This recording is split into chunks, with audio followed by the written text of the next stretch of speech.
traders, welcome to your 7-minute market update utilizing technical analysis to predict direction based on human emotion. Today is May 28, 2012. We have a lot to talk about, so let's get started. This here is a chart of the SPY, which is the ETF that tracks the S&P 500. I got a complaint earlier that, from one of our viewers saying that the font is hard to see because it's so small. So hopefully it's better to see today because I was able to figure out how to make the fonts a little bigger. So if you're watching it from a mobile device, then hopefully you can see it a little bit better. If not, let me know and then I can definitely increase the fonts. I think there's two more levels of font increase. Okay, so getting back to the analysis here, the SPY comes down. Looks like it's just having this basic consolidation pattern here before we move all the way down to the 125.66 level. However, there is a possibility that we may hit this 135.72, and the possibility is because of low volume that we may have this coming week or within starting tomorrow. I mean, today is a holiday, so when you have this kind of holiday area, what happens is the volume decreases because everybody's taking vacation or whatnot. And of course, when volume decreases, it's harder for the markets to come down. It's very hard to short anything when you have a low volume. Okay. So a couple scenarios that I can see, we come down, we chop sideways, okay, and the way I would actually short the SPY if I decided to is if volume picked up one day and we had some sort of doji candle of some sort, or if this 20 moving average comes down into price at the same time and we get a high volume spike indicating exhaustion as well as some sort of indecision candle like a doji, then there's a possibility that the odds are going to be in my favor to actually take the short. However, we could actually trade sideways, have a little bit of a pullback before we actually go all the way up into the 135.72 level.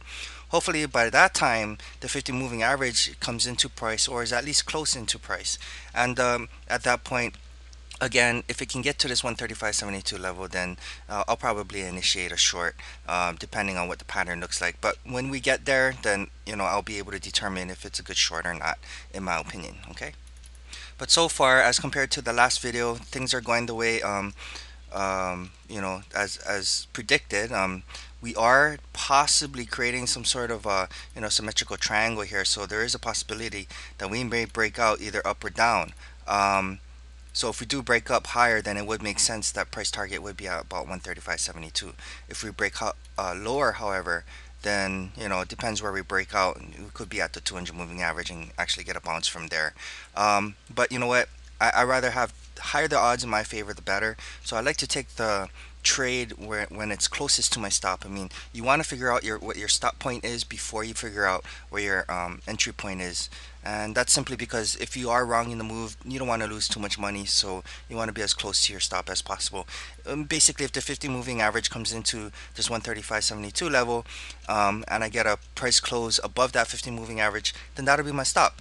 As you can see, my stop is going to be very limited, but if I take my a short trade here and I wait all the way until it gets there before it gets a bounce, if it does get a bounce after 35.72, then I have this huge loss that I have to take, and that's why I don't take the short trade immediately now. Okay. This is the chart of the US dollar. In the previous videos I said we had this resistance line here.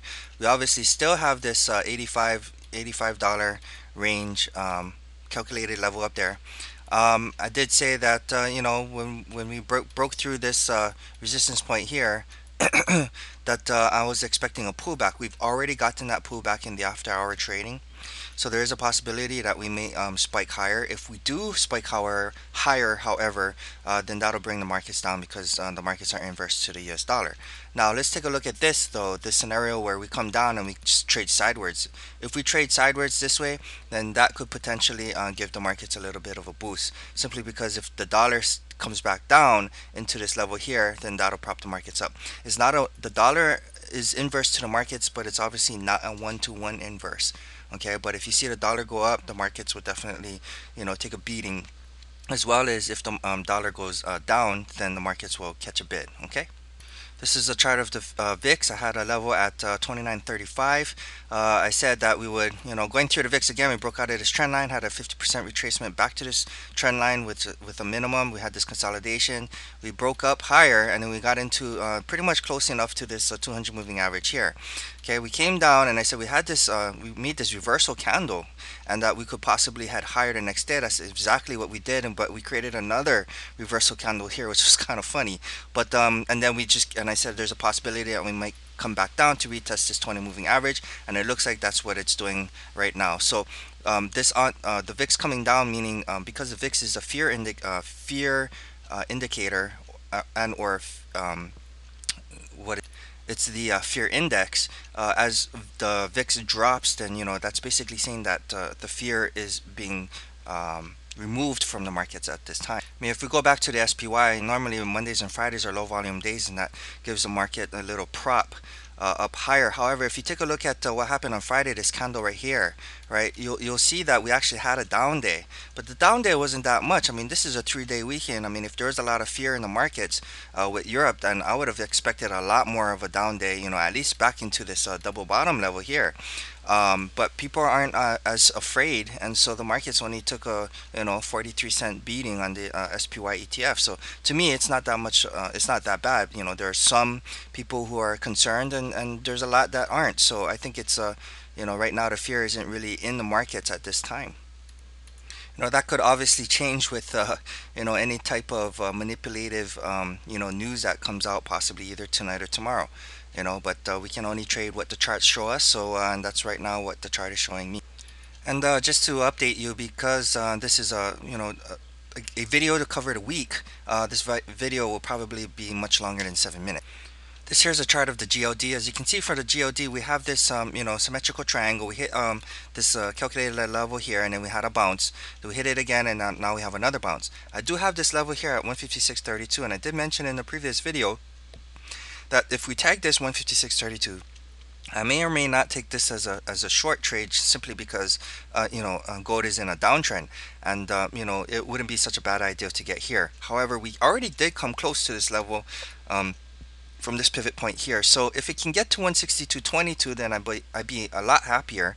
That would actually have this 200 moving average that would come close into price. Therefore, that's a dead short to me, in my opinion. However, the 156.32, maybe I can take it for a day trade. I'll definitely have to see what the pattern looks like. If we bounce straight into it, then yeah, maybe I'll take the 156.32 as a day trade, and then wait for it to get to 162.22 if it gets there, and then to me that'll be a dead short. Okay, so that's the GOD, which is the ETF that tracks gold. All right, going back to the previous video, we had some levels on Facebook. A lot of people are asking me about Facebook. I didn't actually take the trade on Facebook because it was more of a test to see if these mathematically calculated levels would actually work on a stock that just IPO'd. We had 3 days of data here that gave me enough data apparently to calculate these 3 levels here. We had a bounce off the first level, and then we're just basically floating on top.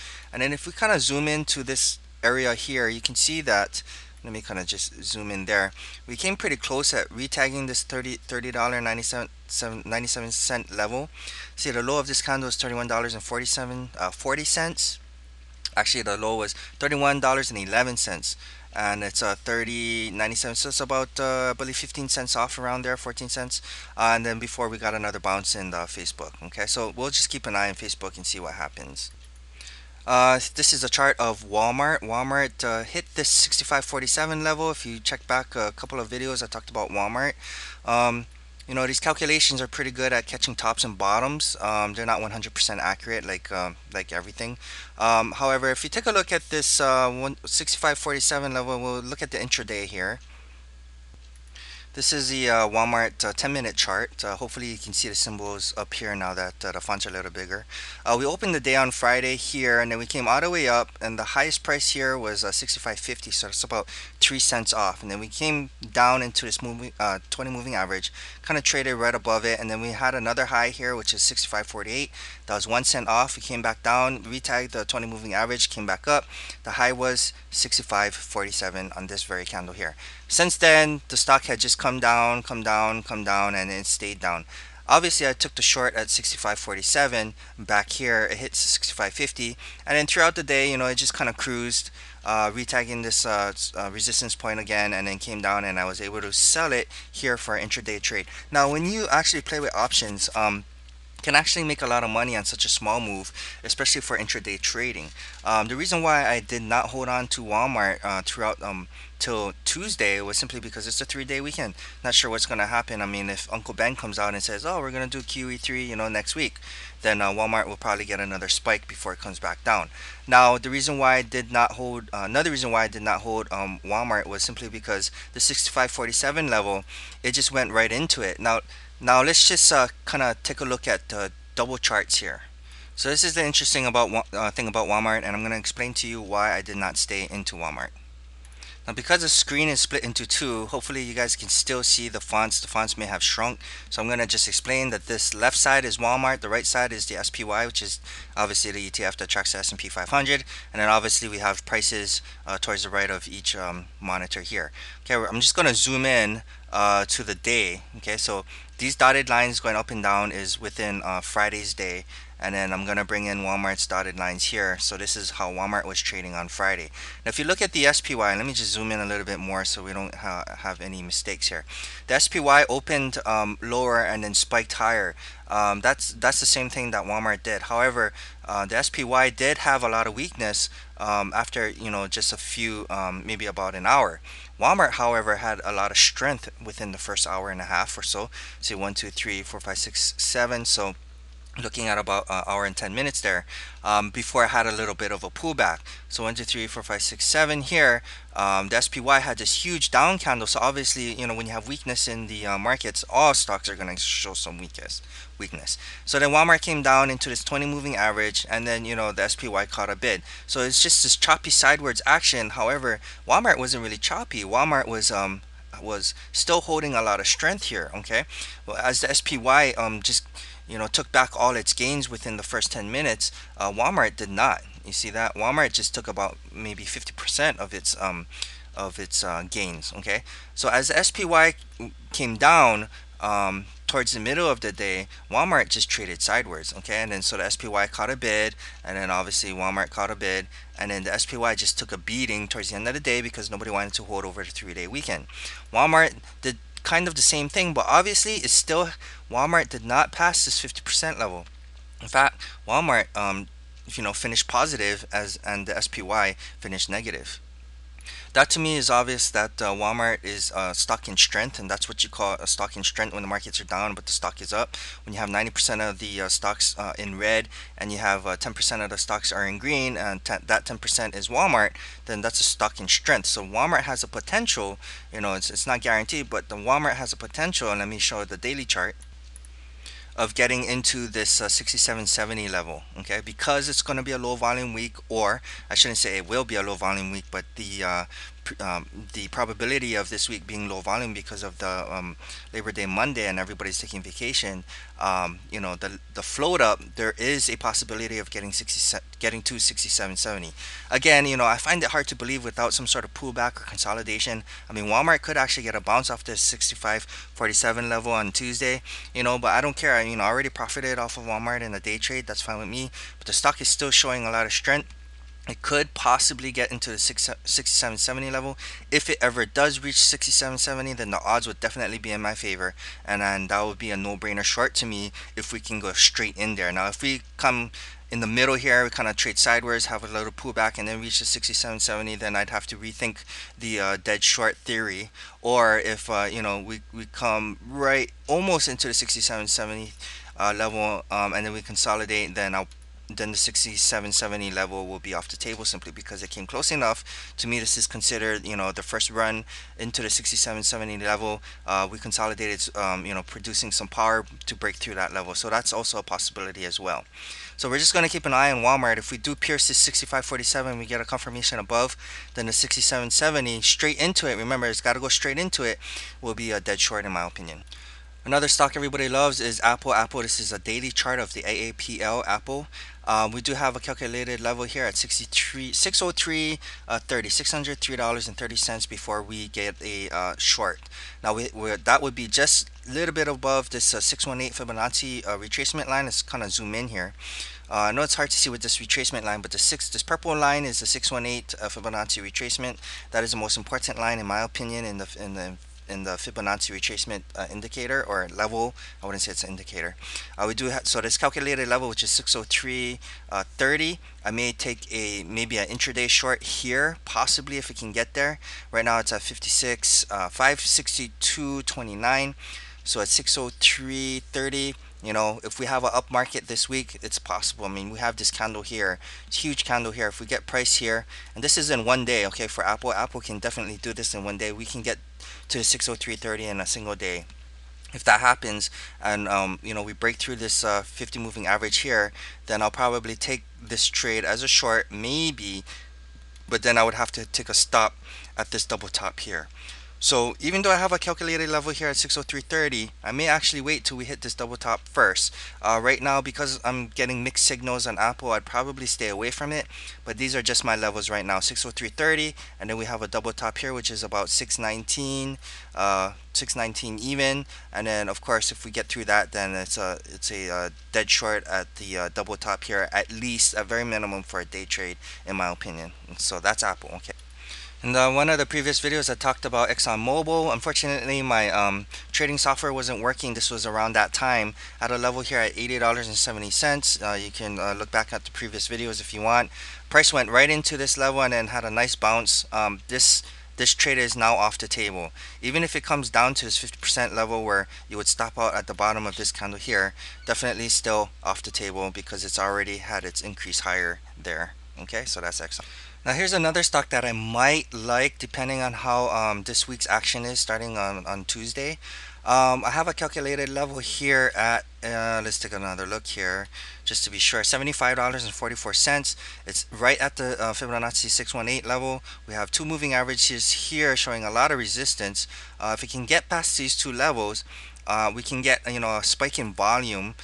In this case, I really don't care what the candle looks like, it's whether if it's a doji or not, but preferably if it was a doji type candle or some sort of shooting star reversal pattern, then I'll probably take a trade if Lululemon gets here. The symbol is LULU, so if it can get there, then I'll probably take a short at least for a day trade. Again, I'm gonna have to look at the pattern because it looks like it's already pulling back. But because the pullback is below these two moving averages and it hasn't come close to this level here, there might be a possibility that I would take a day trade short. If Lululemon went straight in without pulling back the day before, which was Friday, which was minus 61 cents, then I probably would have taken this as a swing trade short. So just to keep an eye on Lululemon, and then we'll see what happens on that. This is a chart of US Airways Group. This is the symbol is LCC. It went right into this $12.42 level. For a day trade, this would have been a good trade. However, it was very similar to Walmart, where the stock is in strength. It was up 14 cents while the markets were down. Okay, so that's a stock in strength. So I'm thinking I have another level here at $13.41. We also have this trend line here, so I may actually consider taking a short here if we can go straight in here, meaning we have no down days to consolidate first, and then I may actually take a short on the LCC at $13.41. So we may just want to keep an eye on that. Last but not least, this is a chart of Amazon. AMZN is the code in case you guys can't see and the fonts are still too small. I do have a level here at $97.73. The good thing about it is that the Fibonacci 382 level, we do have a gap fill here. The only thing bad is it would have to come down and pierce through the 50 moving average as well as the 200. Now, if by any chance the 200 moving average can come down here before price gets there, then that would be great to get a bounce off of Amazon. But right now, Amazon is coming down, it's consolidating for another move down. So we may actually, depending on how long it consolidates for, we may actually be able to break through these two lines before getting at least an intraday bounce. Okay, and that's pretty much all I have for this week. This is your 7-minute market update. God bless you all. Thank you for watching, and we'll see you in the next video.